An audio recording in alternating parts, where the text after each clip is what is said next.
आज की इस वीडियो में हम आप लोग को जानकारी देंगे कि अगर आप एक सीएससी वीएलई हैं या साइबर कैफे चलाते हैं तो आप लोग के लिए अच्छी खबर है कि सीएससी के द्वारा जो है आधार सेवा केंद्र के लिए सुपरवाइजर और ऑपरेटर के लिए जॉब निकाली गई है। जो जॉब निकाली गई है तो उसके लिए आप लोगों को कैसे आवेदन करना है, क्या क्वालिफिकेशन रहेंगे, क्या सब डॉक्यूमेंट लगने वाले हैं, इस वीडियो में आप लोगों को कंप्लीट बताएंगे। तो वीडियो को आप जरूर देखिएगा। वीडियो पसंद आता है तो लाइक कीजिए। तो चलिए वीडियो को शुरू करते हैं। केंद्र के लिए जो वैकेंसी निकाली गई है तो आप लोगों को डिजिटल सेवा पोर्टल पे नहीं दिया गया है, उसके लिए अलग ही लिंक दी गई है। ठीक है, तो उसके लिए आपको सबसे पहले नया पेज लेना है। नया पेज लेने के बाद यहाँ पे सर्च करना है सीएससी। ठीक है, जैसे आप सर्च करते हैं इसे तो आपको यहाँ पे बहुत सारे लिंक आपको देखने के लिए मिल जाएगा। तो आप लोग जिसमें आधार सेवा केंद्र के लिए जो जॉब के लिए अप्लाई करेंगे तो उसके लिए यहाँ मिल जाता है वेलकम टू सीएससी एसपी भी, यहीं पे आपको लिंक देखने के लिए मिल जाता है। तो इसी वाले ऑप्शन पे आपको क्लिक करना है। जैसे आप क्लिक कर देते हैं तो इस टाइप से आप लोग को आ जाते हैं। आने के बाद यहाँ पे देखिएगा जॉब ओपनिंग्स का यहाँ पे मिल जाता है, जिसमें यहाँ पे अलग अलग कैटेगरी का यहाँ पे जॉब दिया गया। इसमें जितने सारे जॉब दी गई है तो सीएससी वीएलई खुद अपने लिए नहीं अप्लाई कर सकता है। अगर वो ऑपरेटर रखा है अपने पास तो उसके लिए अप्लाई कर सकता है। ठीक है, जैसे यहाँ पे डिस्ट्रिक्ट कोऑर्डिनेटर का है, डीसी बनना चाहता है तो सीएससी वीएलई नहीं कर सकते हैं। जो कि अदर कोई पर्सन है उसके फैमिली में तो वो कर सकता है, किसी और का कर सकता है। ठीक है, उसके बाद यहाँ पे एएस के ऑपरेटर्स का मिल जाता है। इसी टाइप से आप लोग को यहाँ मिल जाता है सीएससी एकेडमी का।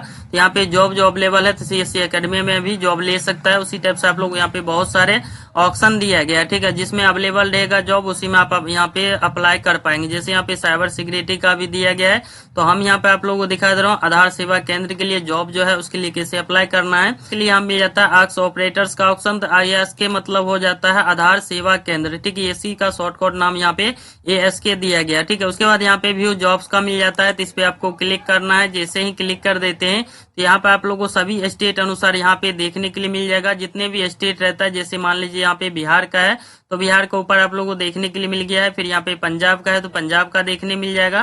फिर यहाँ पे उत्तराखंड है और नीचे हम चलते हैं देख लेते हैं तो यहाँ पे उत्तर प्रदेश का भी दिया गया है। तो जहाँ का भी व्यक्ति रहता है, जहाँ का भी सीएससी वीएलई या साइबर कैफे चलाते हैं तो आपके पास कोई आधार सेवा केंद्र में काम करना चाहता है तो उसके लिए आप अप्लाई कर सकते हैं। फिर यहाँ पे महाराष्ट्र का मिल जाता है और नीचे चलते हैं तो यहाँ पे छत्तीसगढ़ मिल जाते हैं। फिर नीचे चलते हैं तो वेस्ट बंगाल है।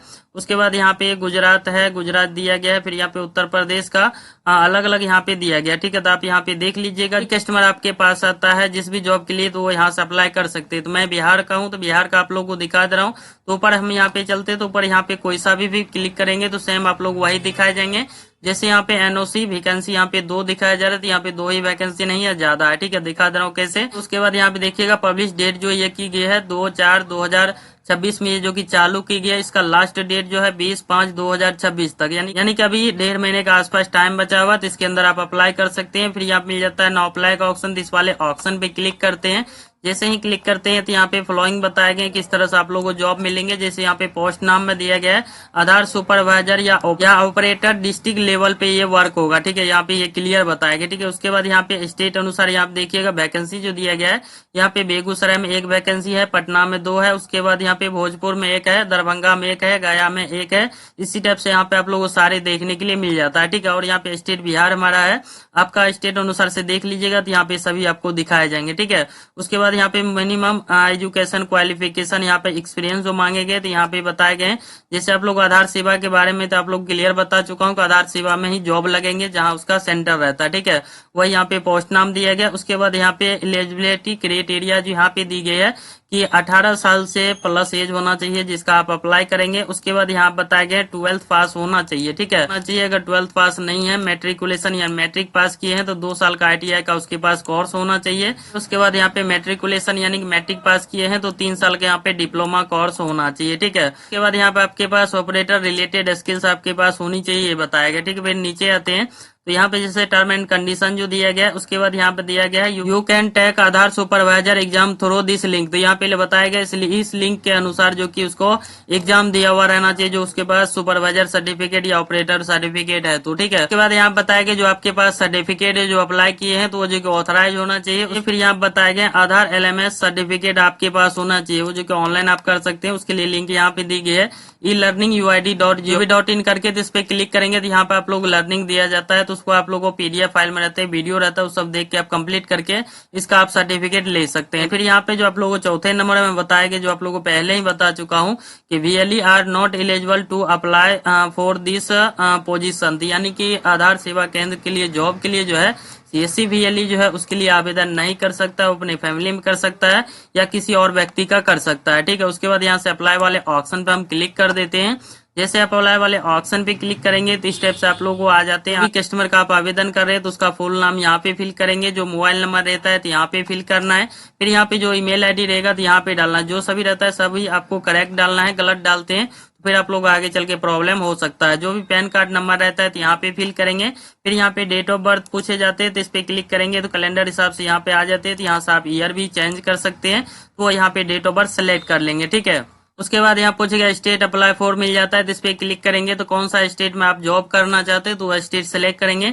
जैसे हमारा बिहार स्टेट है, मान लीजिए हमें यहाँ पे गुजरात में करना है तो गुजरात करेंगे। फिर यहाँ पे डिस्ट्रिक्ट आपको सेलेक्ट करने के लिए आता है, यहाँ पे आपको डिस्ट्रिक्ट सेलेक्ट करना है, तो डिस्ट्रिक्ट आप लोग को यहीं पे दिखा दे रहा हूँ कैसे आप लोग को देखना है। तो यहाँ पे देख लीजिएगा कौन सा डिस्ट्रिक्ट में ज्यादा है तो वो डिस्ट्रिक्ट आप लोग सेलेक्ट करना है। ठीक है, हम यहाँ पे रेंडमली कोई सा एक सेलेक्ट कर देते हैं। उसके बाद यहाँ पे हाई क्वालिफिकेशन पूछे जाते हैं तो इस पे क्लिक करेंगे, यहाँ पे ग्रेजुएशन है यानी कि 12th पास है तो इसको सेलेक्ट करेंगे। यहाँ पे पोस्ट ग्रेजुएशन है यानी कि मैट्रिक पास है तो इसको सेलेक्ट करेंगे, तो हम यहाँ पे ग्रेजुएशन करेंगे, 12th पास के लिए कर रहे हैं। उसके बाद यहाँ पे एक्सपीरियंस पूछे जाते हैं कि आपके पास एक्सपीरियंस कितना है, जो आपने कहीं आधार सेवा चलता है तो वहां पर अगर आपने काम किया तो वो यहाँ पे डालेंगे। जैसे मान लीजिए हमें 3 साल यहाँ कर देते हैं। उसके बाद यहाँ पे रेसिडेंट एड्रेस पूछे जाते हैं, तो जहाँ का वो व्यक्ति है जहाँ पर उसका प्रॉपर घर है तो वो सिलेक्ट करेंगे। जैसे हमने यहाँ पे बिहार कर दिया, बिहार का मैं हूँ और यहाँ पे अप्लाई करना चाहता हूँ गुजरात का, तो यहाँ पे गुजरात का ऊपर डिटेल दिए, तो यहाँ पे हमें रेसिडेंट में बिहार कर दिए। फिर यहाँ पे रेसिडेंट डिस्ट्रिक्ट पूछे जाते हैं, तो कौन सा डिस्ट्रिक्ट का है जिसका आवेदन कर रहे हैं। ठीक है, तो यहाँ पे सहरसा हम कर देते हैं। उसके बाद यहाँ पे अपलोड रिज्यूम जो रहता है, तो यहाँ पे आपको रिज्यूम अपलोड करना है, जो बायोडाटा एक आप लोगों को बना के डालना होता है, उसमें सारा क्वालिफिकेशन एक्सपीरियंस सारे रहते हैं तो वो यहाँ पे डालना होता है। ठीक है, उसके बाद यहाँ पे आधार सुपरवाइजर सर्टिफिकेट जो रहेगा तो यहाँ पे आप लोगों को डालना है, यानी तो ऑपरेटर सर्टिफिकेट जो है वो यहाँ पे आपको डालना है। दोनों में यहाँ पे देखिएगा तो ओनली यहाँ पे PDF फाइल में ही और यहाँ पे DOSCX फाइल में ही यहाँ पे आप अपलोड कर सकते हैं। सेम वही यहाँ पर भी बताया गया, यहाँ पे बताया गया 1024 KB से ज्यादा नहीं होनी चाहिए, यानी कि 1 MB तक होना चाहिए। ठीक है, यहाँ पर भी आपको 1 MB तक होना चाहिए। उसके बाद जो है आपको कैप्चर यहाँ पे देखने के लिए मिलेगा तो यहाँ पे डालना है। जैसे यहाँ पे 27 + 5 है तो यहाँ पे आपको हो जाता है 32, तो 32 डालेंगे। फिर यहाँ से आपको सबमिट वाले ऑप्शन पे क्लिक कर देना। जैसे आप सबमिट वाले ऑप्शन पे क्लिक करेंगे, जो आपने मोबाइल नंबर दिए हैं, ईमेल आईडी दिए हैं, उसी पे आप लोगों को सूचित किया जाएगा। एलिजिबल पाए जाते हैं तो फिर यहाँ पे आधार सेवा केंद्र में उसको जॉब मिल जाएगा। इस वीडियो में आप लोगों को कंप्लीट जानकारी दे दिया हूँ कि आधार सेवा केंद्र के लिए जो वैकेंसी जॉब जो निकाली गई थे कैसे आप लोगों को अप्लाई करना है, क्या इसका क्राइटेरिया है, क्या सब क्वालिफिकेशन होनी चाहिए, तो वो भी आप लोगों को बता दिया हूँ। तो वीडियो आप लोगों को कैसा लगा हमें कमेंट में जरूर बताइए, और अगर आप लोगों को मन में सवाल या जवाब है तो हमारे कमेंट बॉक्स में कमेंट जरूर कीजिएगा, उस पर भी आप लोगों को प्रॉपर वीडियो बनाकर हम समझाने का कोशिश करेंगे। साथ ही साथ अपना स्टेट का नाम जरूर बताइएगा कि हमारी इस वीडियो को कौन सा स्टेट से देख रहे हैं। तो मिलते हैं फिर अगली वीडियो के साथ, तब तक के लिए बाय।